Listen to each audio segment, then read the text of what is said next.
I wanted to actually start this episode with the 30th anniversary game on Mhm. Sunday. That felt so special. Like the Yes. whole thing. And I don't know if you guys were able to really watch it from the pregame show where you had Monica McNutt and Chanae, and Hannah Storm, who was there on the very first day with Ann Myers calling the game. Like it just felt big. And I was happy that it felt big, right? Like this is a big deal and they made it feel that way. It was an hour-long show too. I thought that was very necessary, and to hear the analysis, but also the storytelling of it all, because honestly, like, I was, what, almost 2 at that time? It truly, like, brought me into that time that I didn't get to experience. Yes, you hear the highlights. Yes, you see, like, the pictures and the big time moments, but to actually kinda, like, live it in a sense and get a breakdown of, "Hey, this is what it felt like. This is what it looked like." I thought just the inclusion of Rebecca Lova and Lisa Leslie, Chef's Kiss. I thought Yeah, that was so incredible to get good. their perspective and to get them side by side sitting down, watching their feature and hearing their perspective of it all. Like they lived it. They were there Mhm. and saying like Lisa saying like, "Hey, I didn't even know this was going to be a big thing. I thought we were going to have our pennies on, reverse it, and then go out there and it was like a summer league. Like I didn't Right. realize the magnitude of this thing." So super cool. Well done by ESPN to just give us a full picture and like really submerge ourselves in it. I thought it was beautifully done. Mhm. I think that portion that Lisa Leslie said is very important. And so this is also Mhm. morphing into an extended Hoop Roots segment because of course, I have Love. to. Duh. I was like, these are all of my favorite things. We have former WNBA players getting their flowers, getting honored. We have a whole Yeah. bunch of history talking about the women's basketball. And then we get a buzzer beater, which we're going to talk about in a little Yes. bit. But I think that was important for Lisa to say, I didn't know this was going to be a real thing because previously it wasn't. Like there had been so many, people that said, I have the first WNBA. I have the women's pro league that's going to last. And then they just folded. And I'm going to quickly go through them to just really hammer home how huge a 30th anniversary is for a women's pro league in the US. So the very first one, we've talked about it. I have the ball up here. The WBL 1978. It started with 8 teams, just like the WNBA, but it only lasted 3 seasons. They had an Yeah. all-star game. It was exciting, but only 3 seasons. Then the Ladies Pro Basketball Association, that was 6 teams in 1980, only a month. Only lasted a month. Then the Yeah. Women's American Basketball Association, the WABA, 6 teams, 1984, but also folded after a few months. The National Women's Basketball Association, 1986, same season, only lasted 1 season.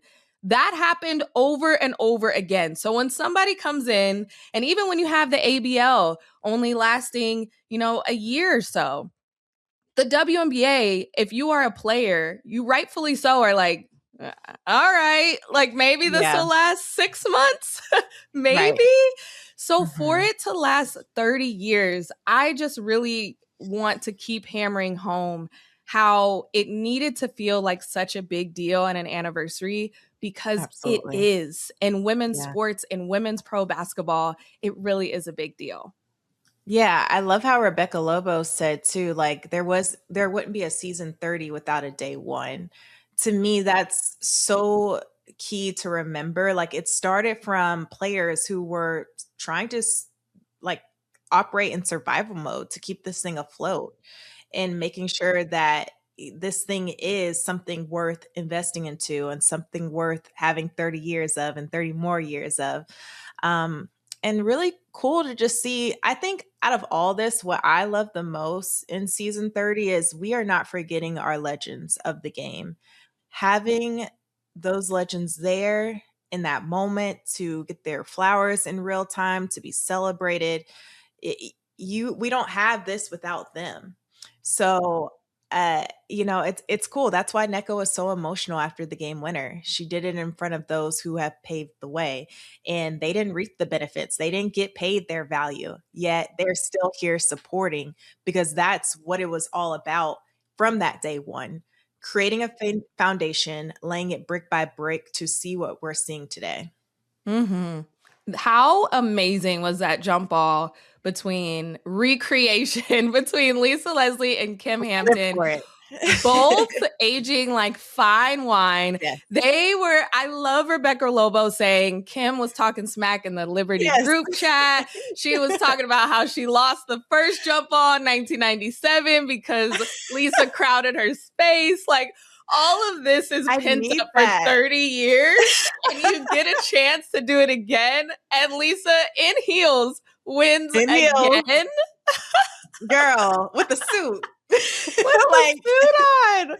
Period. Just immediately taunts the crowd. Just like, it was such a good moment. I loved that so much. But that's what I'm talking about. Like, let's wrap our arms around them and love them. Like, this is what we get. The banter, the just seeing them in real time, engaging with the crowd. That's what it's all about. Let's celebrate our legends. And I'm so glad they got that. That was also very smart to think to recreate that. Oh, yeah. Yeah. I loved every bit of hoping. it. It was so funny. It was so cute. You can tell, like, they're still competitors.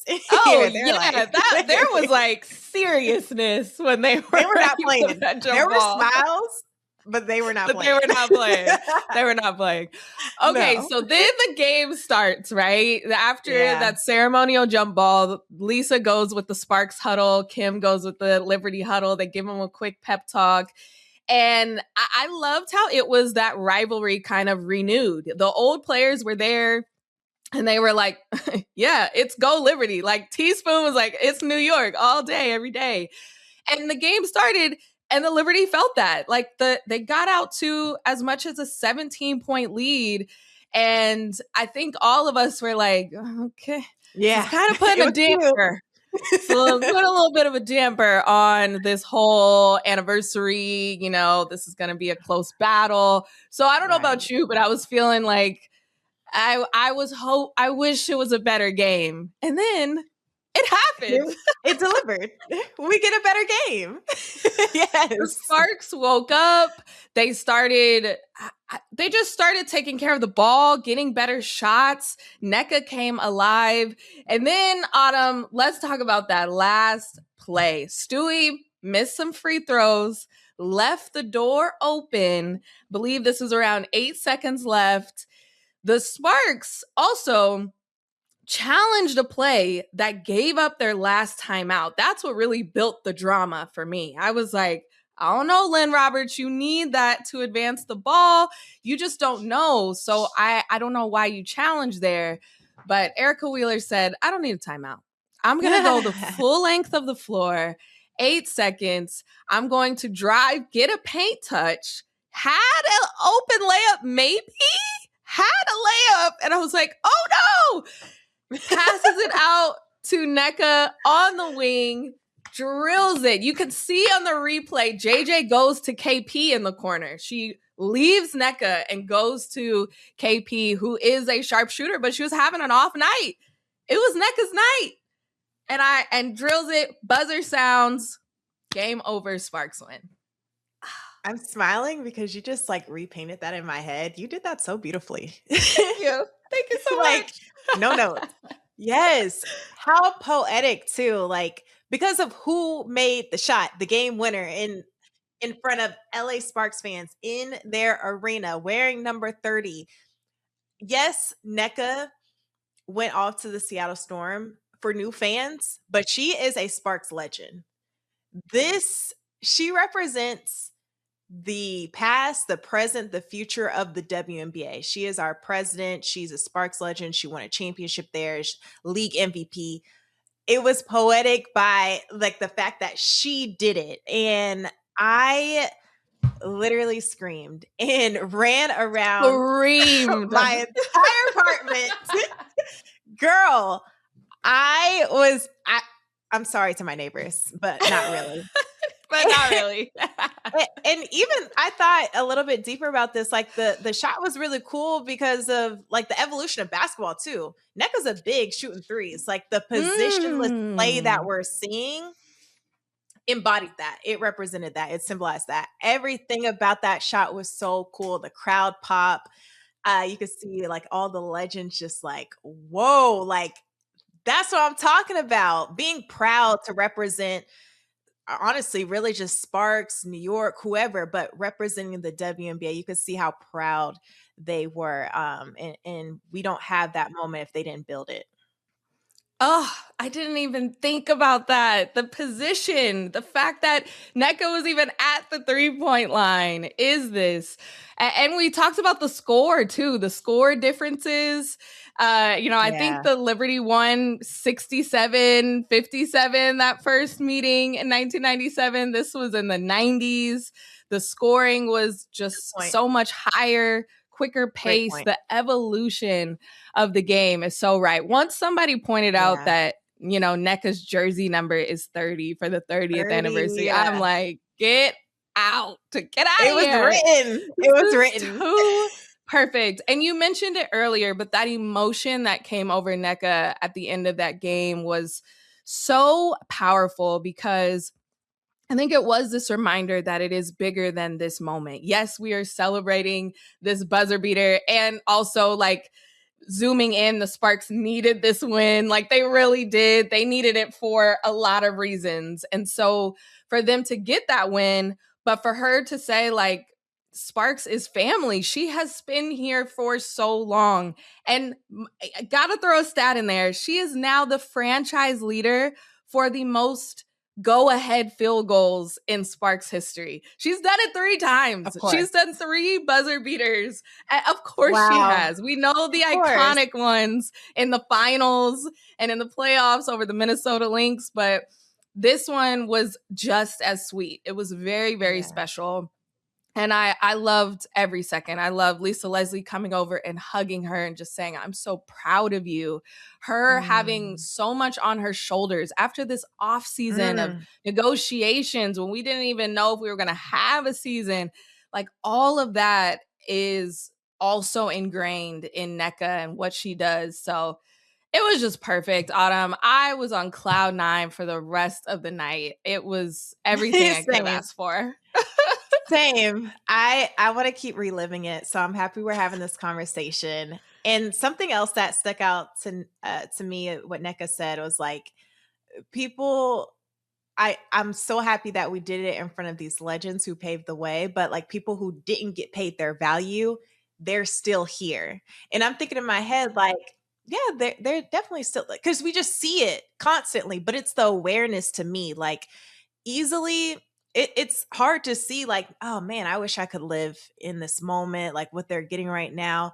But it's the awareness even in the CBA to include legends of the game to get their due, even though it's not half of what they owe. Let's continuously remember, like, hey, let's help, let's pay them what they deserve. Mm-hmm, mm-hmm. Even if it's just a fraction of that, let's not forget who did it for us so we could be here. To me, I love not like forgetting our history. And I think Nneka does a beautiful job of that, reminding herself constantly, like, yes, I'm living in the present. I'm trying to think of the future, but like, let's not forget about the past either. So when she said, Absolutely. yet they're still here, you just hit this big time shot and you're thinking about them. The awareness was very Classic. key to me. Yeah. Oh, classic She's a Nneka. class act. Yeah. I love She's her. so good. She's so good.